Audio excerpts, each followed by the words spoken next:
Awesome. So thank you all so much for joining us today. For those of you joining us for the first time at the NASDAQ Center, we are a nonprofit organization that provides invaluable resource for founders and leaders to learn, make connections, and grow. As a center, we are here to help them on their journey to drive innovation and ultimately to improve the world. For those of you returning, welcome back. We are happy to have you. We also want to give a quick shout out to our sponsors who make all of this possible: NASDAQ, Lehigh University, Bank of the West, KPMG, Wilson Sonsini, Woodruff Sawyer, Microsoft, New Zealand Trade and Enterprise, NASDAQ Educational Foundation, and BPM. We are proud to be launching our new series of learn-in webinars, as well as mentoring and coaching circles led by industry experts from our NASDAQ Center community. These programs are designed to help you solve your most pressing issues while facing immediate changing circumstances and adversity. Without further ado, please join me in welcoming our special guest, Michael Margolis. Thanks, Isis, and hi, everyone. Let's see if I can get this rolling.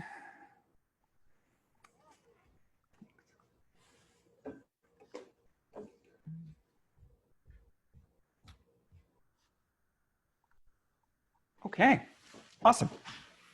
All right, well, thanks for tuning in. Today we're going to talk about communicating like a leader, 7 guidelines for a story of disruption. And what I'd love to do is invite all of you, if you just take a moment and introduce yourself in the chat function, what's your role and industry? And we just kind of get a sense of who's joining us today. As you guys are doing that, oh, actually, I guess we're jumping into a couple things here. Okay, you know what? We're gonna also have a poll that comes up in a second here. So just kind of a quick temperature gauge. How are you feeling? Take a moment in the poll and just give us a sense of where are you on your journey right now. We know it's not been an easy time. We're all navigating uncharted waters. Where are you on this curve right now between fearful, anxious, surviving, and optimistic? Give you guys a moment to do that. And we'll, Isis, can we keep the poll open as I move forward with next slides? Yeah, absolutely. Oh, good. Okay. Awesome. All right. So here's what we're going to jump into. All right. We're going to talk about how to tell the new story. And to set some context, right? Things are moving so fast right now that people don't know what story they're in anymore. And this has been true for years. For any of us who are in the world of tech and innovation, right, we've seen this, the pace of change and transformation. But at this moment right now, we especially are all seeing and feeling this, right? It's moving so fast, people don't know what story they're in anymore. Okay, so I'm going to try to keep things a bit interactive. So I've got in the chat another question I want to ask all of you. One of the most important things when you are telling your story is we have to remember that our story is based on assumptions. And when we go through change, right, we need to tell a new story. When the world changes, we have to change our story to reflect that new world. So as a warm-up exercise, I want you to take a moment and think about what are 1 or 2 assumptions about your business that no longer hold true. What no longer holds true? Because this is going to be one of the places of taking inventory that's going to help you identify what are the vectors for your new story. So let's start though. What are 1 or 2 assumptions about your business that no longer holds true? So share that in the chat and be thinking about that, because so much of the process of how we communicate in this time and tell a new story is how we reorient, how we locate ourselves, where we are now and where we're going. Okay. So we'll see some of those streaming in the chat. All right. Now, if you're not telling the story, someone else is going to tell it for you. So this is why we have to, as leaders right now, fill the vacuum or the void, especially with your employees or your customers who may be feeling especially nervous or anxious in the face of all of this uncertainty. And there's some fascinating things related to the brain science. When we look at storytelling, the new science of storytelling actually talks about cortisol and oxytocin. Cortisol is the fight, flight, or freeze hormone. It's literally what creates stress. It's what makes us identify friend or foe, identify threat assessment, or where we feel safe. Oxytocin is the belonging molecule. It's literally that which binds us together and makes us feel connected. So when we're telling a story, we're activating both cortisol and oxytocin. And a lot of the work that we do at Storied is we look at what are the ways to actually reduce cortisol and elevate oxytocin. Forgive the shameless product endorsement or product placement here, but my latest book, Story 10X, actually goes into great detail around this. Everything that we're going over today, you can learn more about in my latest book. You can find it on Amazon, Barnes & Noble, and so on. And the audiobook version of this just released on Audible in the past week. Chapter 3 specifically goes into the new science of story. And we're going to come back to this as I walk through 7 guiding principles that you can apply, both in how to meet the moment right now, right? Because business disruption, business continuity and lockdown that we've all gone through, and then how do we then also start to pivot and start to look forward into the future and start naming what are the opportunities ahead of us. These are 2 of the factors that are going to influence whether people are actually able to receive your message or whether they're in a defensive, closed state because of their fear and uncertainty. I love this quote by Steve Jobs, who reminds us the most powerful person in the world is the storyteller. This is especially important for those of you who are CEOs or any role of leadership that you're in, right? Where the story that you're telling shapes and influences how others see the world, whether again, that's your team members or your customers. And to put some context and a little bit on my own background, you know, I've been doing deep story work for almost 20 years. I started in my early 20s back in 2002. And we, over the last almost 20 years now, have specialized as a strategic messaging firm focused on how to tell the story of disruption and innovation. We spend a lot of our time in Silicon Valley. Much of our team is actually based down in Los Angeles, but we're up in the Valley all the time. We work with a lot of Silicon Valley's biggest icons like Facebook, Google, Uber, and the like. We also work with a lot of Fortune 500s who are trying to be like Silicon Valley in lead transformation. And then we work with mid-market companies and high-growth startups. Again, our specialty is disruption and innovation, how to humanize technology, how to talk about the promise and the potential of anything that is new and different. And many of the narratives that we build actually, about 75% focus on the internal audiences.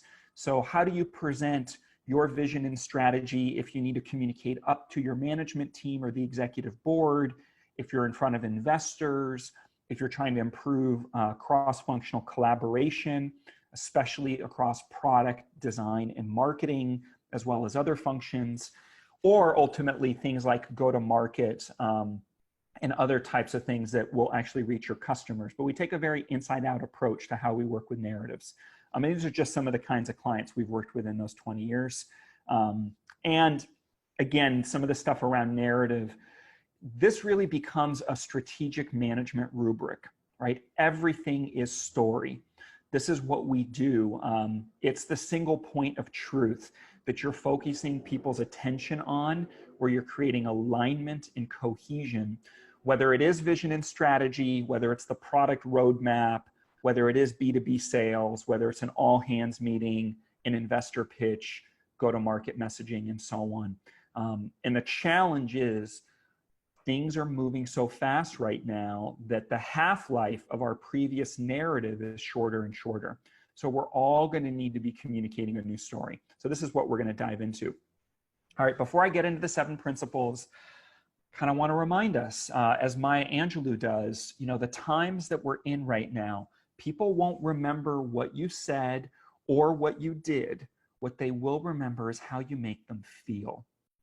And so we have to begin this process of meeting the moment with sobriety and with empathy, right? How are we actually talking to people at a time when a lot of us have faced circumstances that we never could have imagined before, and have had to restructure, lay people off, pivot and adapt our businesses. And each of you are at a different place on your own journey or on that curve.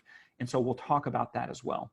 So with that, principle number one, and by the way, these 7 principles are also captured in a popular article that we've released on LinkedIn. I'll share that link with you at the end of our session. We've made a couple adaptations on points 6 and 7 that speak a little bit more about as we're now all starting to reemerge and looking towards the future. But number one is give people reassurance.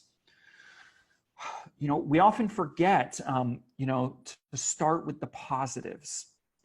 And so the simplest way to think about this is, despite all of the things that have disrupted the assumptions of what you thought you could count on, and the things that you thought were true, what are the reasons that you have confidence in the future? Like, what gives you a sense of faith? And remind people of that.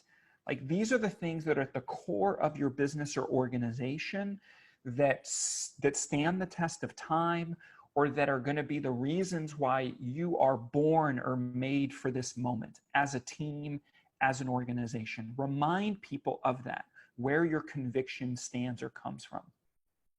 Number 2 is to empathize with people's realities. And so we often forget, if you are a CEO or if you're in the role of leadership, others don't have the same visibility that you do, right? We all operate in our own unique context, and we forget that others don't have the same line of sight. So while none of us like change, we especially don't like change we're not in control of. And so it's important to remember the privilege of the role, or the sort of the position or stance of where we sit in the organization, where there are lots of other people who have even less sense of control or agency that you do.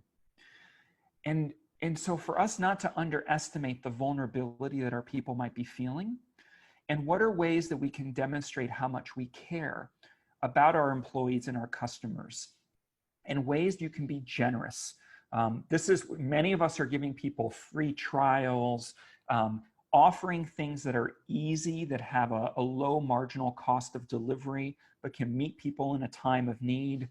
If you're in the professional services type business, how can you be actually just simply being a thinking partner and a resource, a sounding board for people? This is the time to give in any way that you can give that helps you to maintain, strengthen, and deepen existing relationships. Part of this is also about listening to what's going on in the world of your customers or employees. Number 3, communicate, communicate, communicate. Right? So in times of crisis, the task of leadership is to be transparent and visible. One of the things that we've instituted at Storied, even though we're a half distributed company and half based in LA, and we had lots of ways that we communicated via Slack and Zoom and Asana, we actually started doing a daily stand-up, 15 minutes every morning, because things have been so fluid and fast-moving that we realized it was helpful to have just a quick 15-minute check-in across our team. What are everybody's priorities? Any quick announcements? And it helped to strengthen that sense of cohesion. When many of us are dealing with new circumstances, dealing with kids out of school or other disruptions in this time, and not to underestimate the emotional overhead that people are feeling, and how we can be, again, a place of cohesion and a place of connection and strength while we're navigating all of this uncertainty. All right, I'm going through a few of these pretty quickly because I really want to get to the last two that are really going to talk about how to shift and start to look forward at this time as, you know, work from home and shelter at home sort of is starting to open up, and we're all sort of starting to peek at a new chapter that's emerging, and I want to get to this. A lot of this, though, speaks to the initial business continuity lockdown, but we're all dealing with some of this still as well. So number 4 is to remember to mitigate fear as much as mitigating risk. So this comes back to cortisol and oxytocin, right? So remember, cortisol is really good at igniting threat response. This is what marshals a sense of action. It's really great. But it also is cortisol is what also separates and divides, right? And when we are in a state of cortisol, it also can generate a sense of panic, irrational choices or decision making. Whereas oxytocin is actually what binds us together. It's the belonging molecule. It helps us to create a sense of peace and resolve and bringing people together. So think about where are some of the ways where you might be actually encouraging or emphasizing a sense of cortisol amongst your people or your customers? And what are the ways you can create a sense of oxytocin and bringing people back together? This is why a lot of these like Zoom Hangouts have been so powerful for folks, or the other ways that you're reaching out and connecting with people, or the ways you're helping your employees with emotional and psychological sense of safety. Number 5, language is power. So this is really about looking at the language that you're using, and is this a language that reinforces that sense of oxytocin?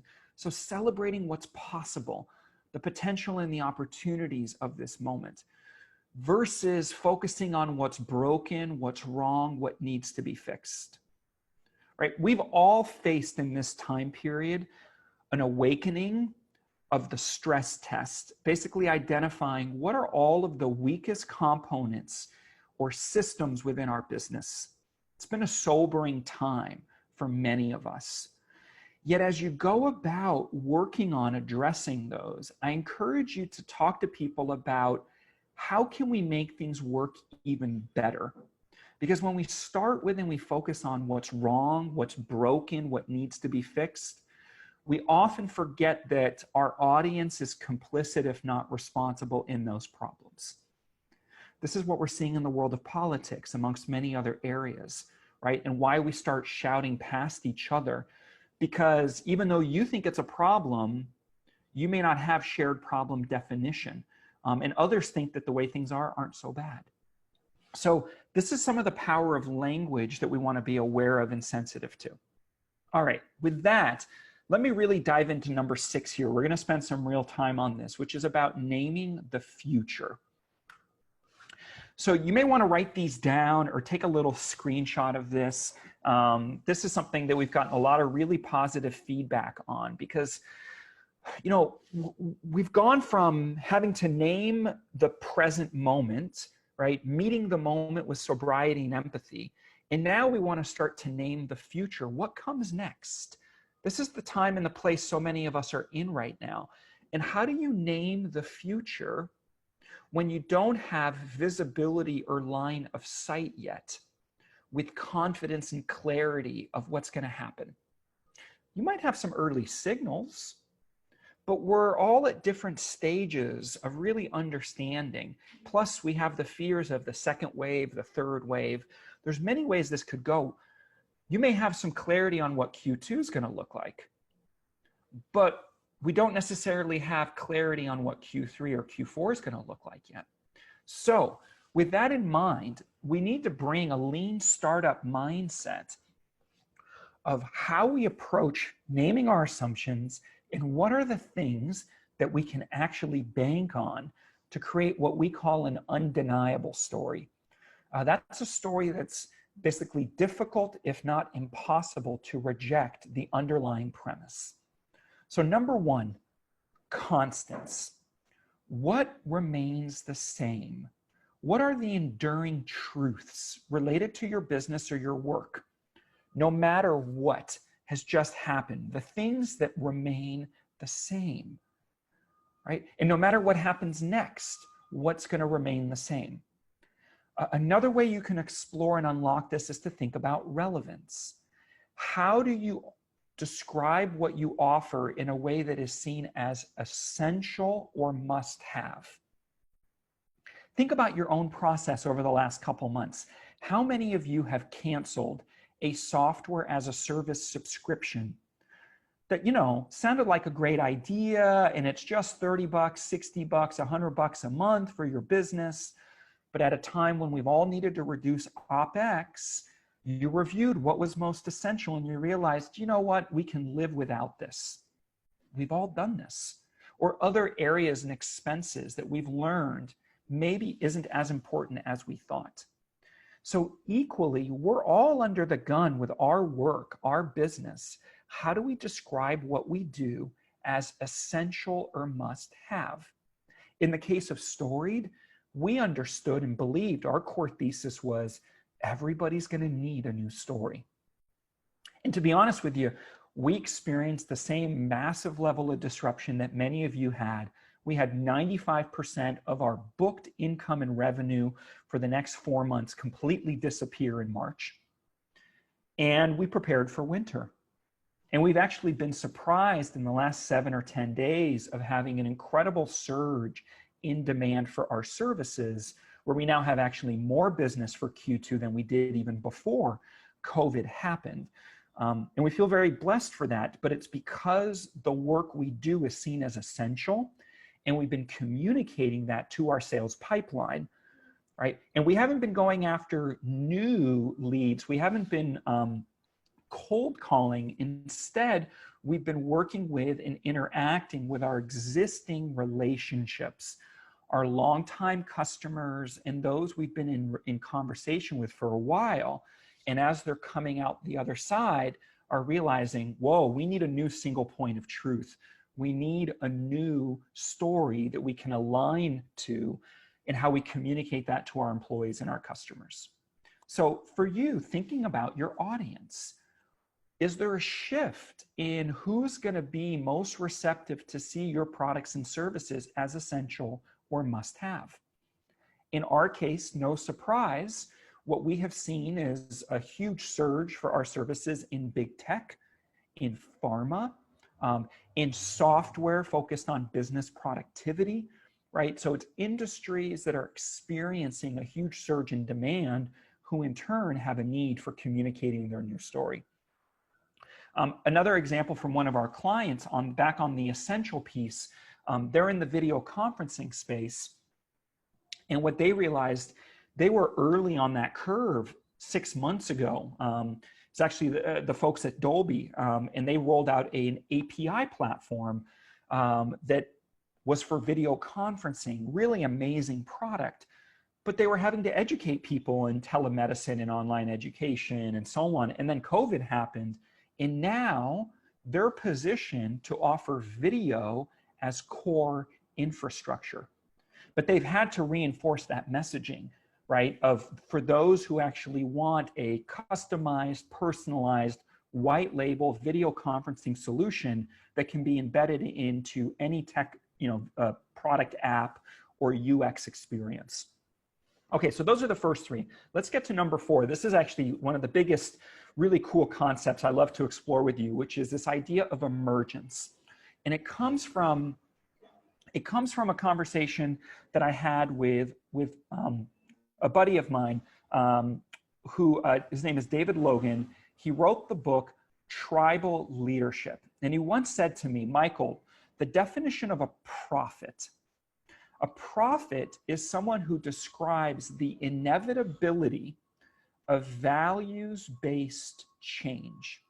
Let me say that again, right? A prophet describes the inevitability a values-based change. What does that mean, or how do you apply that? Well, what you should be thinking about are what are some of the cultural values right now seeking wider expression? In what ways, for instance, the times that we're in right now, people want more transparency. People want more collaboration. Digital transformation, that roadmap has been accelerated because people want more control over how they do things.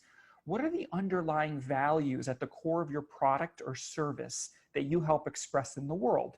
In the same way that Harley Davidson helps people to express a sense of freedom in their life, or the way that Whole Foods understood 20 years ago, people wanted to know where their food comes from and how it's made.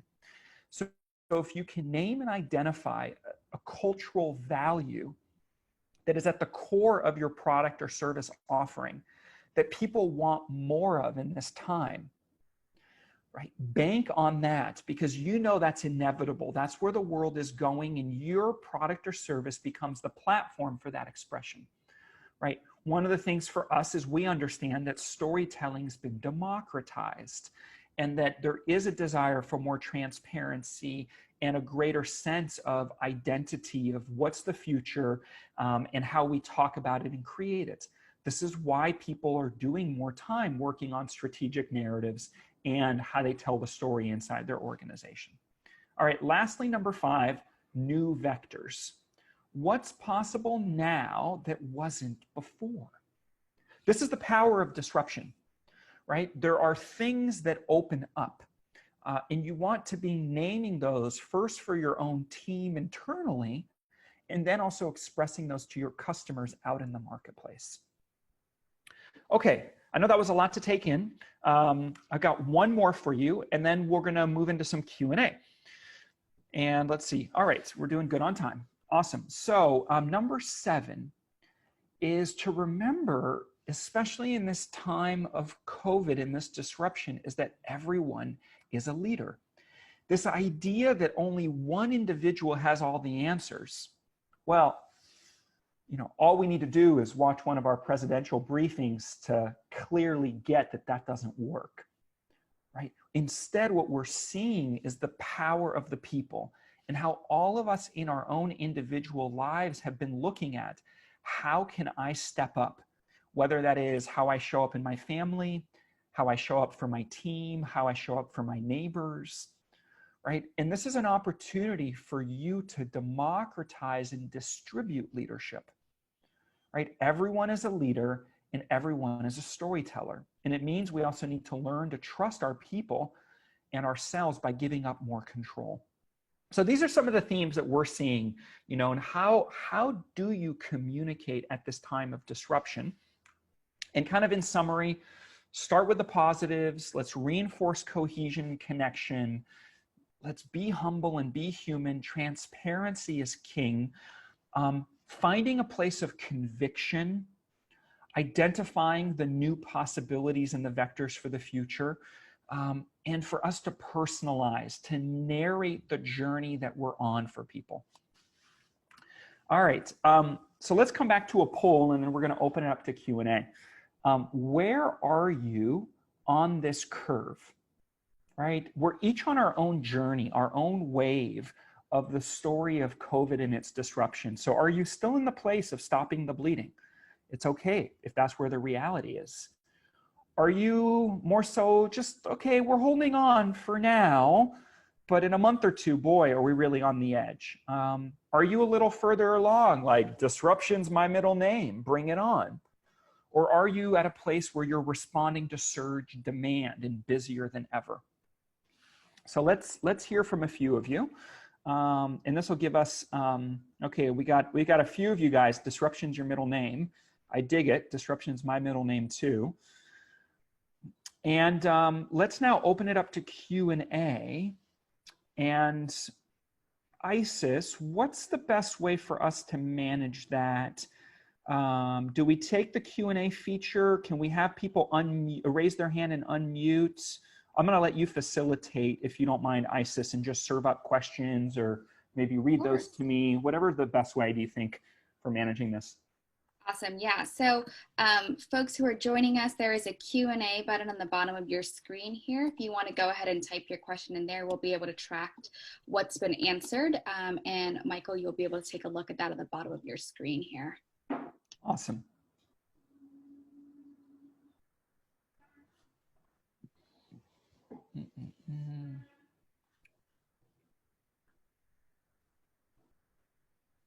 Oh, thanks, Tomas. Sorry you guys couldn't vote on the polls. We're, playing around with a lot of these new features, and inevitably when we're, as we're all learning to use these virtual platforms, things never go as you hope or expect.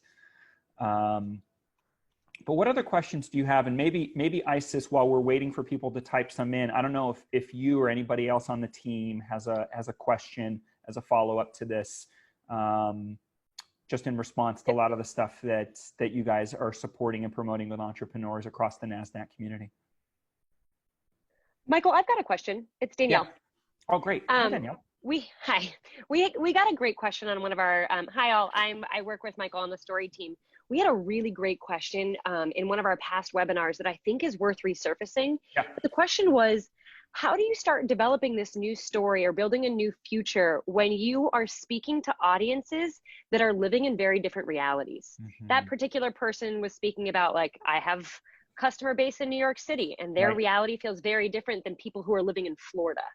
They're seeing reality differently. So how do we tell a story and speak to both of those spaces?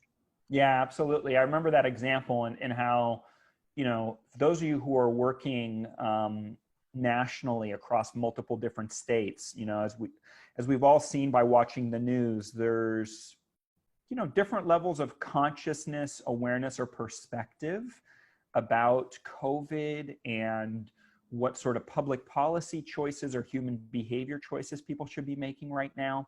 And there's a wide spectrum to that. And so how do you speak across that spectrum? And the thing I would encourage is start from the place of conviction. Like, where do you personally stand, both as an individual, as a team, and as a company? And to understand that this has always been a challenge with storytelling, is that we each are on our own journey. Like, we're each riding our own wave. And so people are going to be at different places on the wave. And so you want to, in a certain respect, you want to be speaking to a wave that's moving towards the future. So, you may have a conviction to say, you know what, this thing was just a blip. Everything's going to recover and it's going to be fine and full guns blaring. If that's your conviction and you have the data points to support it, power to you. I think for many of us, we're probably a bit more cautious of understanding the level of uncertainty, the public safety risks that we're all having to solve for our respective businesses, understanding the downstream effects on supply chains, on corporate decision-making, all of these things.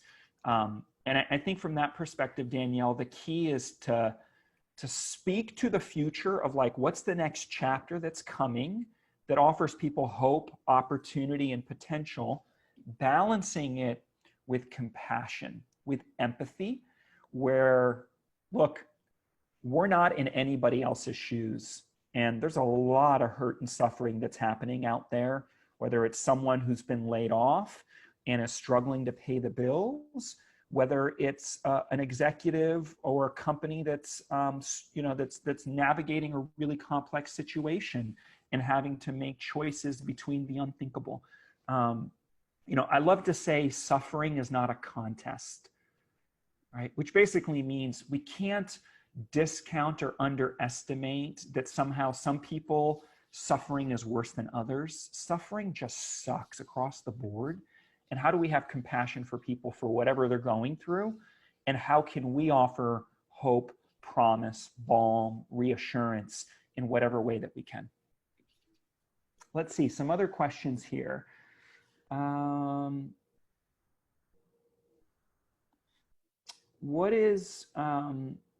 What's the biggest obstacle you run in? Okay, so this is from Gary. What's the biggest obstacle you run into when selling your strategic narrative services, and how do you overcome it? It's a good question, Gary. There's a few that come up. I would say the most important one when you're dealing with a strategic narrative, and Ben Horowitz from Anderson Horowitz said it best, which is a company without a strategy is usually a company without a story, right? Or in a company without a story is usually a company without a strategy.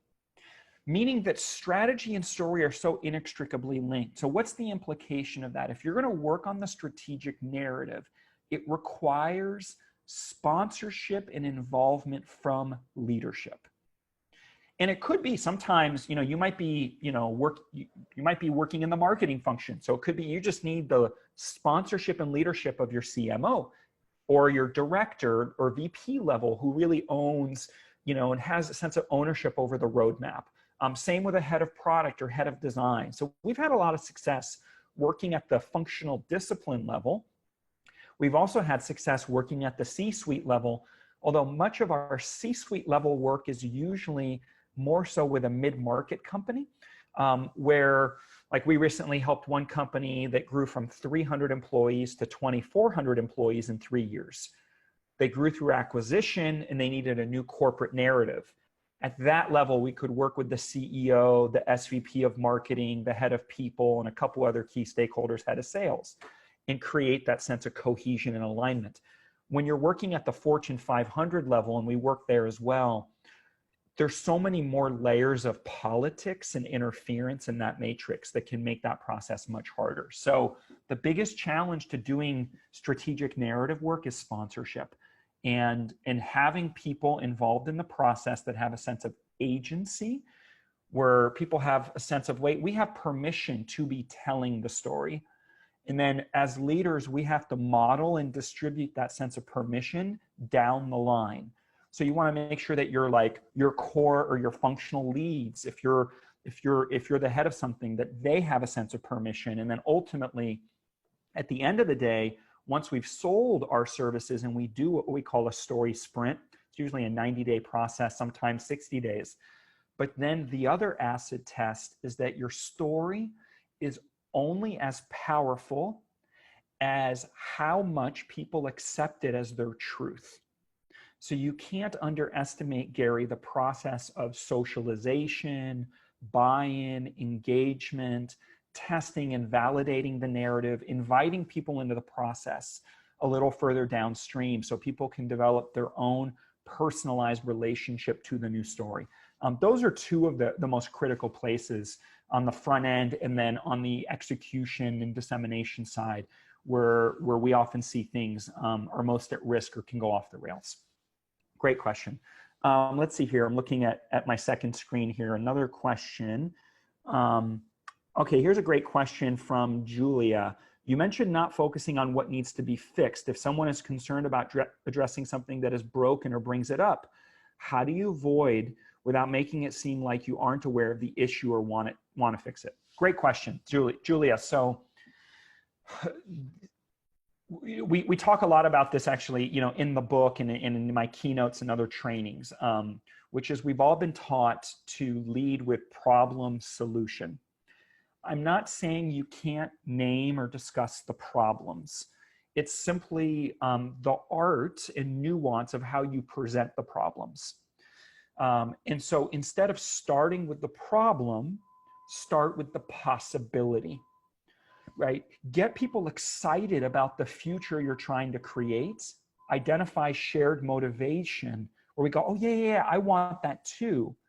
And then you can talk about the obstacles that stand in the way of that, which is the problems, right? So instead of, problem solution, if you write this down, is minus plus, right? We're starting with the negative and then we get to the positive. Instead, you want to go plus minus. Start with the positive, then go to the negative. And it's a small little storytelling hack, but you'll be amazed at how profound of an impact it has when trying to persuade and influence others. So again, if you are working with a group or a team of people where you have agreement on shared problem definition, where there's no resistance or pushback. Great, name the problem, right? Or as engineers, we're here to solve problems. Or if you're dealing with innovation, what are the pebbles in the shoe? Problem definition's a critical part of how we get better at doing everything. But then there's the other half of the equation, which is how do we inspire and influence others in a complex organizational matrix where we face resistance and pushback. And that's where some of the framing and shifting by not leading with the problems can have an oversized, shift in perspective or create receptivity for people. Hope that helps. Okay, let's see here. Another question.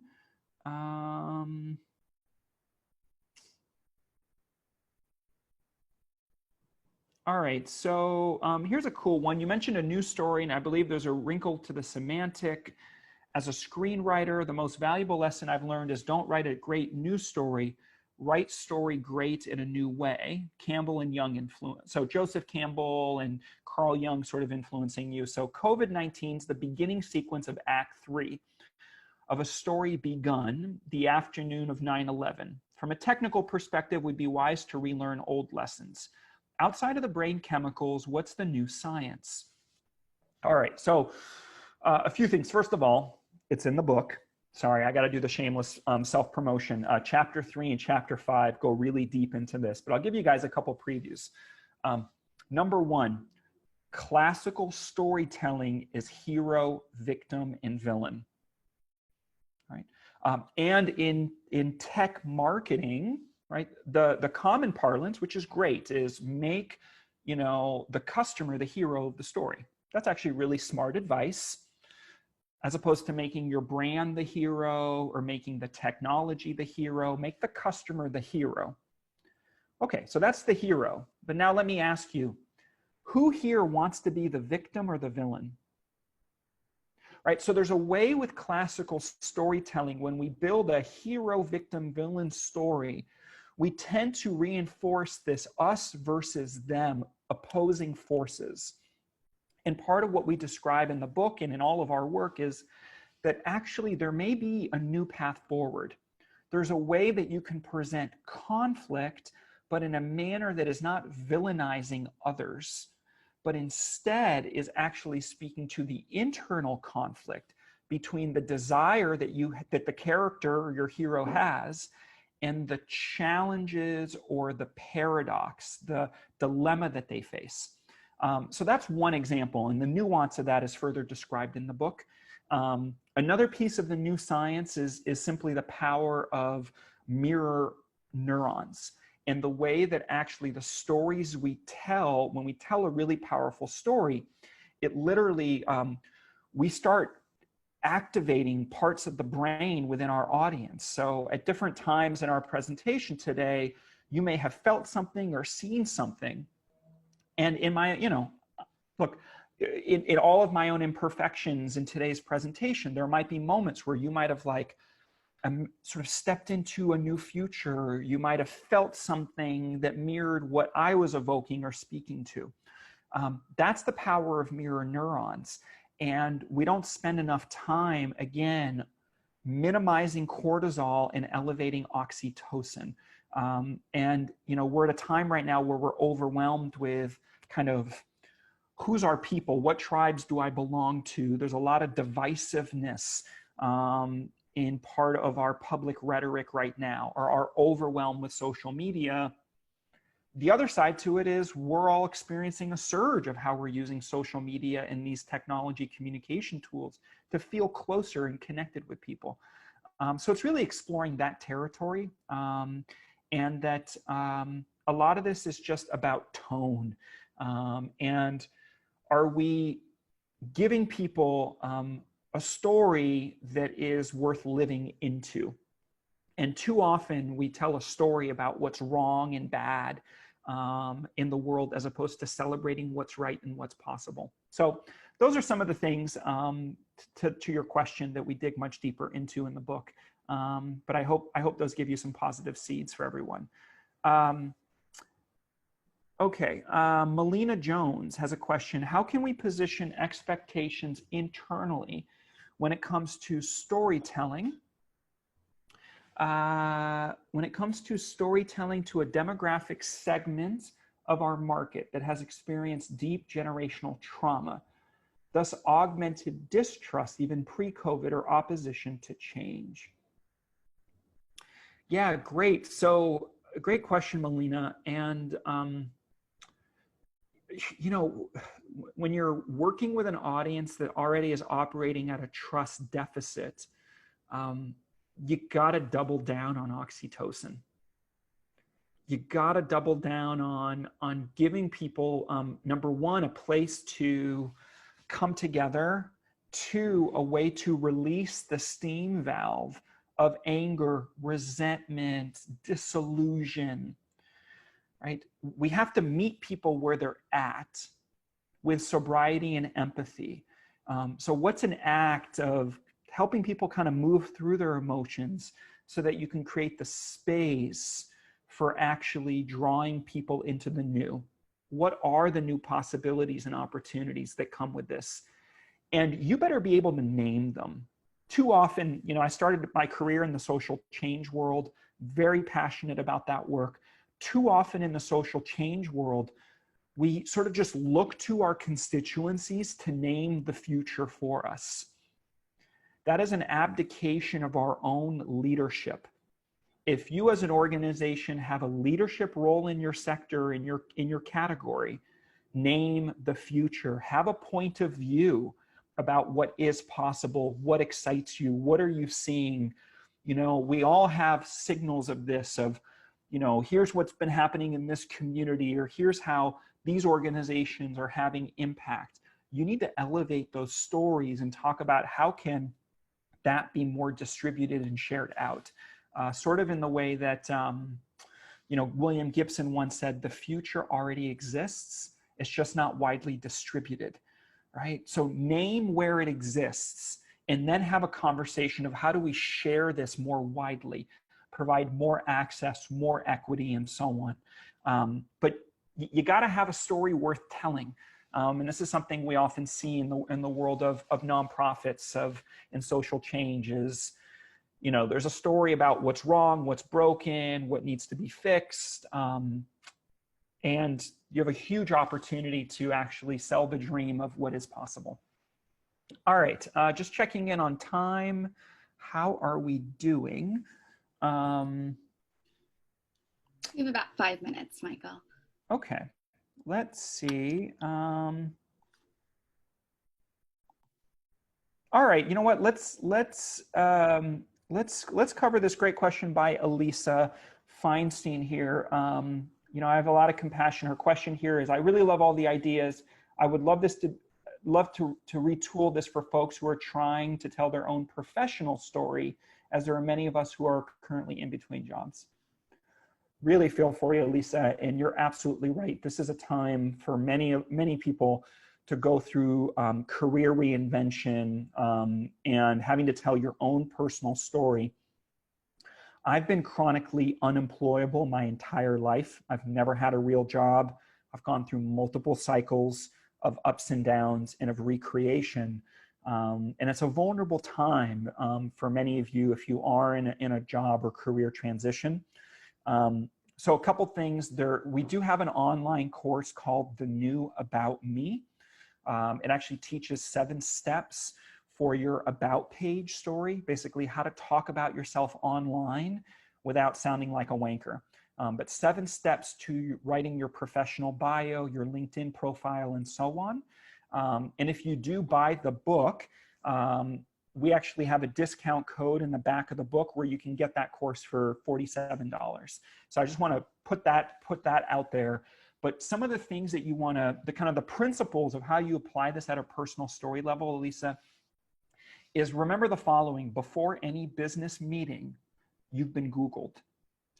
After every job application you submit as part of the job's recruiting process, they're looking you up on social media. So taking the time to frame up the story of who you are, what you do, who you serve. being able to articulate a point of view, like this is what you geek out on, this is the riddle you're trying to solve. Those types of things will help to really humanize you and demonstrate the depth of how you think and how you see the world. Because that ultimately is, with any new employer in the job recruiting process, what an employer is looking for is, does your story fit into our story? Right? Do we have the same story? What's the overlap? So I wrote an article, you can Google this, it went viral on the web some years ago, called "The Resume is Dead, the Bio is King." And that lays down a few of these quick steps for you, which is, we got to go beyond just the bullet points of our resume and instead bring to life the unique journey each of us are on and how we bring our heart and our humanity to the process of our livelihood and the contribution that we're making, including if you're making a career reinvention or transition, moving from one industry to another. What's key is to offer a sense of coherence.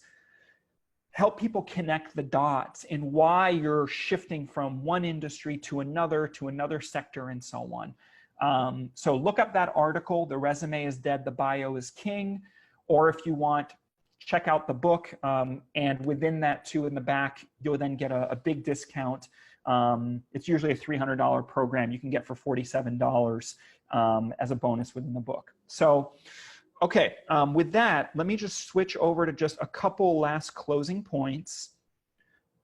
Great leaders are great storytellers, right? If you think about the people who inspire and influenced you the most in your life, whether it was a teacher, a boss, or a senior executive inside one of your companies, they told a great story about the future, about who you are, or what your work was about, and what was the opportunity of how we could come together and achieve something special.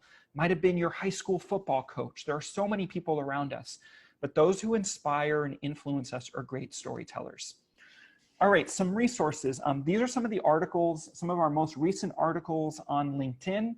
A few of them are more specific to leaders and how to communicate in this time of disruption. We have a really popular piece that's about product managers and why product managers need to be better storytellers, 12 reasons why. Also, Story 10X, you can find it on Amazon, Barnes & Noble, and the audiobook version on Audible just released the past week. It is narrated by yours truly. And if any of you guys are interested in just having some of these resources bundled up for you, just type in your email address right now in the text chat, and we'll be sure to follow up with you with a few of these resources and bonus links. And then lastly, I'll plant a seed. We are right now developing a new program that we're looking to roll out this summer called The Pivot, right? The Pivot is about how to communicate a new story, and it is for folks who are in a place of leadership, whether you're the CEO or the head of product design, marketing within your business or your startup. This is a very fast story sprint that's going to be more DIY, a series of virtual sessions online, some individual strategies with me, individual strategy sessions with me and our team, limited for up to 10 people, but you'll come out the other side with a one-page narrative outline applying all of our methods and tools. And we're prototyping a way to build out some of our learning programs at a more scalable, distributed level.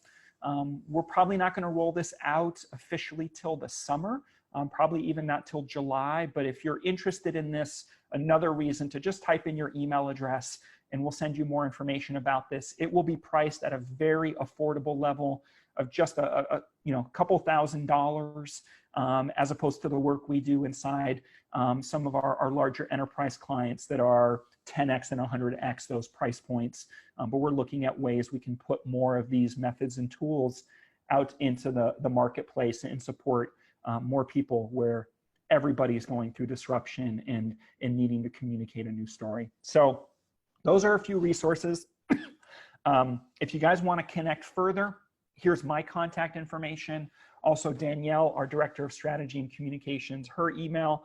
The best way to keep in touch with me just more broadly is send me a LinkedIn request. I love staying connected via LinkedIn.